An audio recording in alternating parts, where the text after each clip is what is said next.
Good morning, and that's a tough act to follow, right? So, following on from Mr. KVK sir.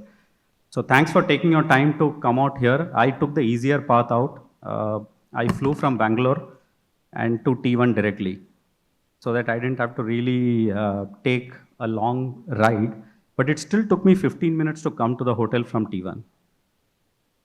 I know some of you would have traveled more than that. So, really, thank you for joining us here.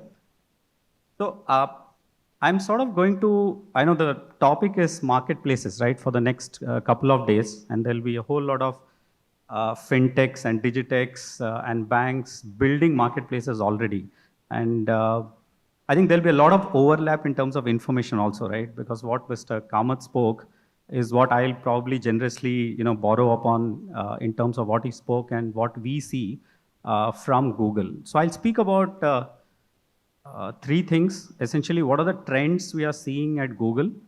How do we decode the opportunities which we are seeing? And the third is what can we as Google offer to the ecosystem out here? So my name is Bala, and I lead a few segments for Google Cloud in India, among them financial services as well as the ISV ecosystem. So the B2B SaaS ISVs, fintech and others are also part of it. And therefore, we see quite a bit of synergy out there. So, yeah, slightly dated slide, but if you look at where we are in the overall fintech, space in terms of dominance, and KVK sir sort of referred to it. I think Amol referred to it as well. I think the last item, which is number 4 in unicorn strength, has actually now become 3. In 2023, by Q3, we have actually become number 3 in unicorn strength, which is 17 startups have reached, the fintechs have reached unicorn status. So clearly, I think we are a powerhouse as far as fintechs are concerned. We are a powerhouse in terms of funding. H1 saw a slight drop in terms of funding. When I say slight drop, quite a big drop compared to the previous year because of the funding winter, as people say. But most importantly, in Q3, 68% growth in terms of the funding which has happened for fintech. So we are bouncing back. So pretty optimistic about coming back onto the mainstream bandwagon. And there can only be one way, which is right going up out here. So that's the ecosystem in short, right? Now, whether you take the number of deals we have done, whether you take the overall status of number of fintechs, and I'll give you a pointer as to where this is coming from.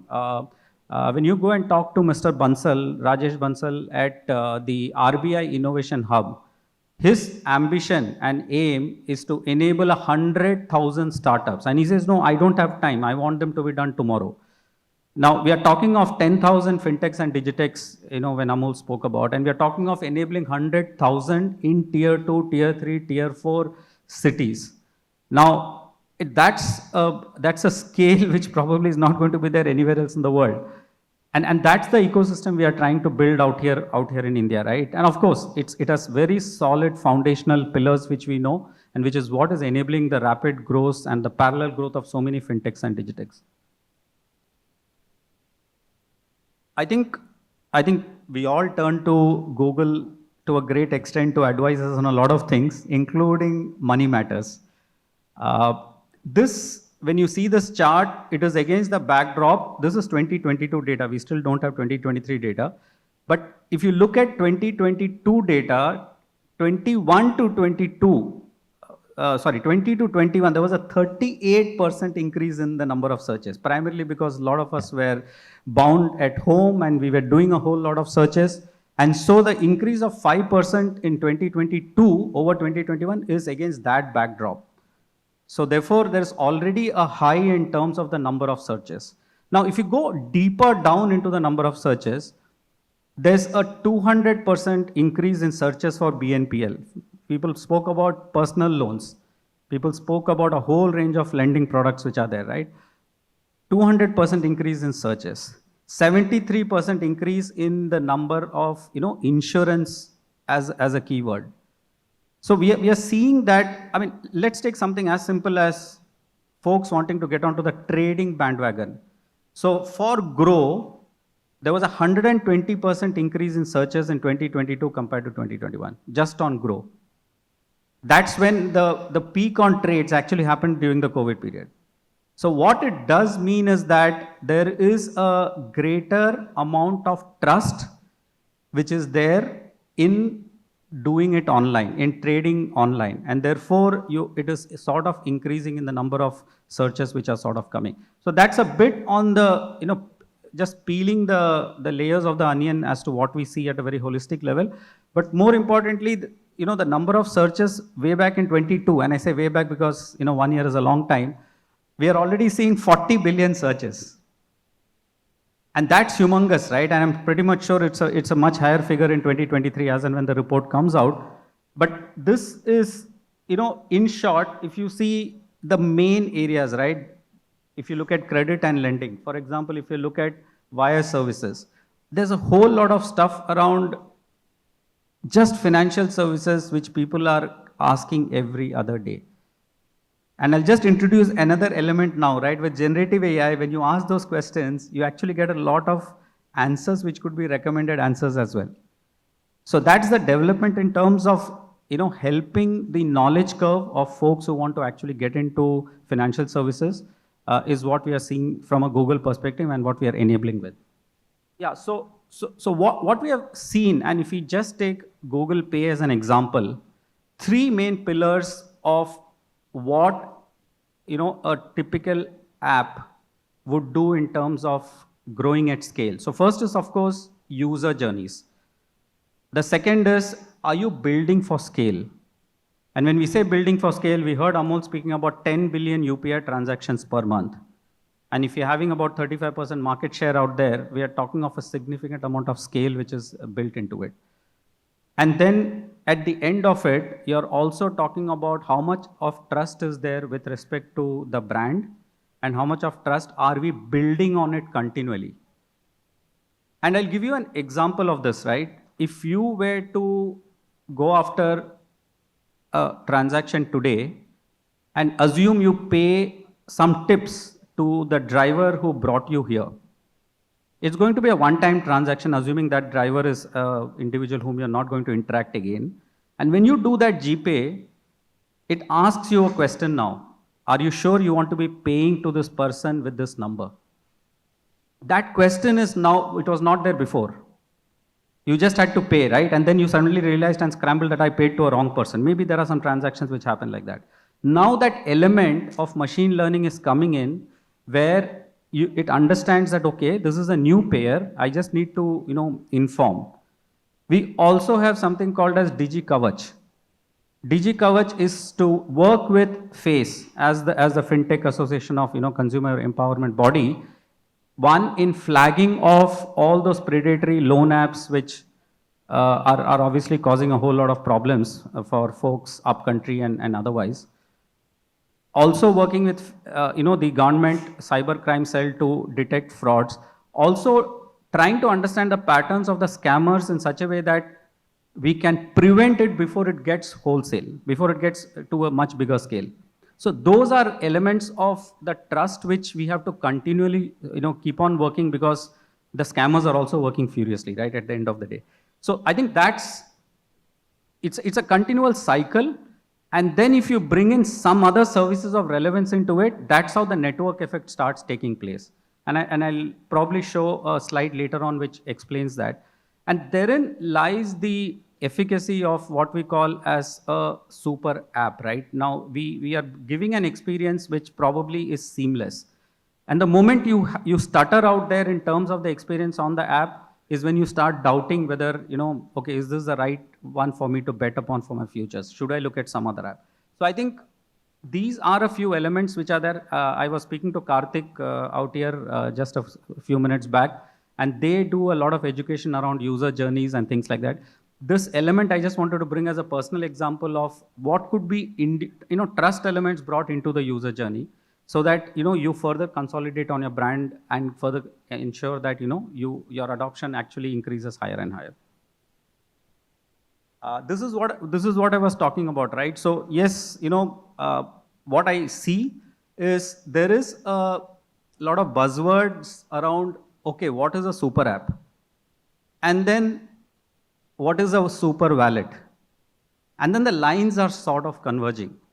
And when we say lines are converging, you have a five from Federal Bank, you have an Indy from IndusInd Bank, you have pockets, you have wallets, you have, whole lot of banks which are sort of consolidating the digital properties and saying, okay, are we the marketplace or are we payment gateways to other services? Now that line is gradually thinning, right? Because as you keep on integrating, so what the fintechs have done very well is to bring in those native capabilities. Take an example of Grow itself, right? Grow is the second biggest brokerage now, retail brokerage now in India.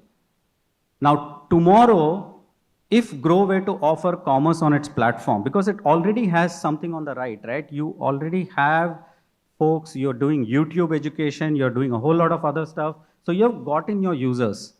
And then, it's slowly building out a marketplace. And then if you have these additional levers of engagement on the commerce side, I think you sort of create a much more holistic experience for your customers. So we see, I'll give you another example, right, of Indonesia Gojek. Now that's a super app. And it's very important to do the design from a technology perspective, and KVK sir spoke about it. The fact that technology is going to decide the winners, or technology is going to decide who prospers in this market. I think it's very, very important. The architecture is most important. How do you do that at scale? How does GPay work at scale? And I think that's the secret sauce to actually building something which is of phenomenal performance in that sense. So, anybody using Grab or anybody using Gojek out here, I'm sure you would have gone to Indonesia and Singapore, will understand the seamlessness and the smoothness of using that app. The other piece which I think is important, and that was also touched upon in Amol's conversation with KVK sir, is are we creating a digital product or are we creating a data product? Because I think what is coming out very, very clearly is that data is becoming the foundational pillar around a lot of new product creation, at the same time offering a much better customer experience. And therefore, the wall between digital products, or rather the distinction between digital products and the distinction between data products, is sort of again gradually converging as we see around on the app and the wallet side. So again, as Mr. Kamath spoke about the 1991 period as the opening up of the economy, then the 2008 Lehman Brothers, I think the seeds of what we see now were not sown 2-3 years back, or during 2016 when UPI was launched, or when after COVID happened, suddenly everything went ballistic in terms of transactions. I think if you see 13 years back, the idea was presented at TEDx by none other than Mr. Nandan Nilekani. And then, the DEPA was put in place, which was quite some time back, and then the creation of the DPI. But how has it got done in India, and how can it be replicated now to all other parts of the world? I think is based on 3, what we call as economic primitives. Economic primitives, in this case for India, the first big problem which we solved, and economic primitives are problems which can be solved at scale, right? The first one was identity. And we all know what Aadhaar did for that. The second one was payments. And the third one, most importantly, was around the aspect of data. Now, when you come to data and the super highway which you build, which enables you to really ride on that highway, and that's what we speak about, the fact that no private player who wants to participate in this place needs to build bespoke APIs to, for provisioning of infrastructure and other things, right? That is available as the India stack. So I think that is the first big foundational layer which got built, and for others to hook upon. And so this private innovation on the back of a public stack, I think is the largest important aspect for success out here. And then if you had the right regulatory overview on this, which I think we are able to provide, as Mr. Kamath also mentioned, we probably have one of the most robust regulatory frameworks available. I think that's just sort of made it much more smoother. And last but not the least, I think the account aggregator stuff as an example of data by consent, which allows the data flows to happen and data frameworks to be shared between partners to create a better set of services. I think is what has created this entire juggernaut of the billions of transactions or inclusion, societal inclusion as we call about. So when we come to the opportunity, I think no secret out here. We all speak about UPI. I think every second presentation speaks about UPI. But what is important is the onboarding of merchants. And when I speak about merchants, we are talking of 30 million users in 2016-18, going to about 382 million users at 10 billion transactions. Look at the amount of transactions out here. It's going to run out of zeros now at the end of it, right? But and this is the network effect, right? So as the density of the network grows with the number of users, the amount of transactions also grows, and that is non-linear. And that's the impact, the previous slide which I spoke about, which is the foundational layers and the private innovation with all the fintechs and digitechs coming in have been able to put out here. But this has been a sort of a single success story. We still have some more to cover and some more layers of value to be added on top of it, which will then make it really, really ubiquitous in that sense. So we need many more UPI moments. UPI was definitely great. And if we want to create a 5 trillion economy, if you want to create a 10 trillion economy, I think there are economic pools which have all got created, which are profitable, right? We call them profit pools, we call them profit cons, Soonicorns becoming profit cons, unicorns becoming profit cons. But what is most important is these are some of them, right? Which have already managed to also be profitable. And KVK sir spoke about the fact that profitability is equally important and very important, not only for survival, but for acceleration and growth. And so there are areas out here, if you were to further add value by adding to the open networks, right? With the UHI in place, I think, our healthcare at 2.1% of GDP is the area which probably needs a significant amount of attention and investment. We have huge shortfall when it comes to even comparing ourselves with G20 nations. Commerce itself, the number of people who have come onto the internet, 500 million new users, right? 450 to 500 million new users. How do you get all of them? Yes, ONDC is one. OCEN is going to be another. So all of these are going to be riding, one with the other. And then if you look at MSME, right, very clearly alternate sources of lending have become also a very searched item on Google, simply because I think MSMEs account for 30% of all of the GDP. And there are so many sources of funding which banks are working upon, working with fintechs, and that's where the partnership and the interdependency is actually coming along. So I think Amol asked this question about how is this partnership working, right?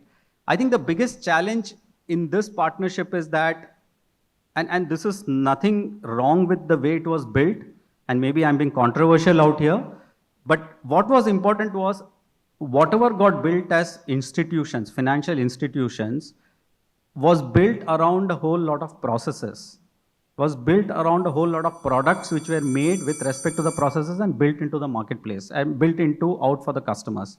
What the fintechs have come and done is that I am not going to be able to provide everything out there, but I need to partner with best of breed. I need the aggregators to help me with the data.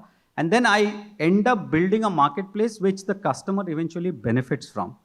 And now I think, banks are looking at banking as a service. How do I embed a bank into one of the customer's transactions?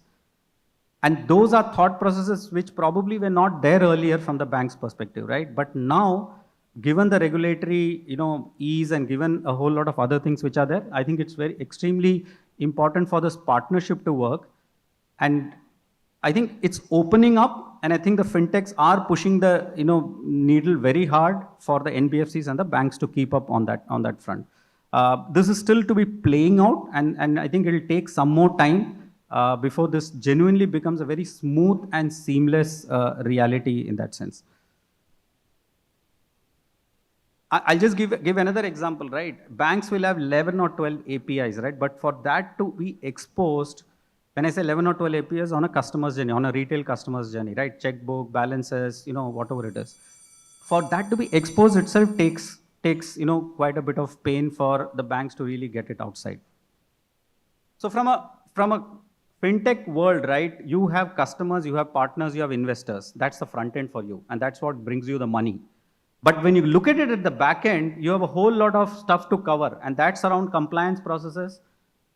That's around a whole lot of how you set up your tech, and whether that should be a multi-tenant SaaS, single-tenant SaaS, whether that should have a DR, whether that should have other solutions in there. So this entire gamut of what you, when you set up a fintech, is what everyone sort of grapples with. You know, this side is most important, the left side is most important, but the other two sides essentially is what you need to also be managed with all the regulatory oversight. So that's compliance and operations, which also has to be automated to the extent possible. So when you look at it, it's not just about building an app, it's also about what is driving it at the back end, which quite often proves to be the experience barrier for all these apps. And I think that's where we can step in to help, and which we'll speak about very, very quickly.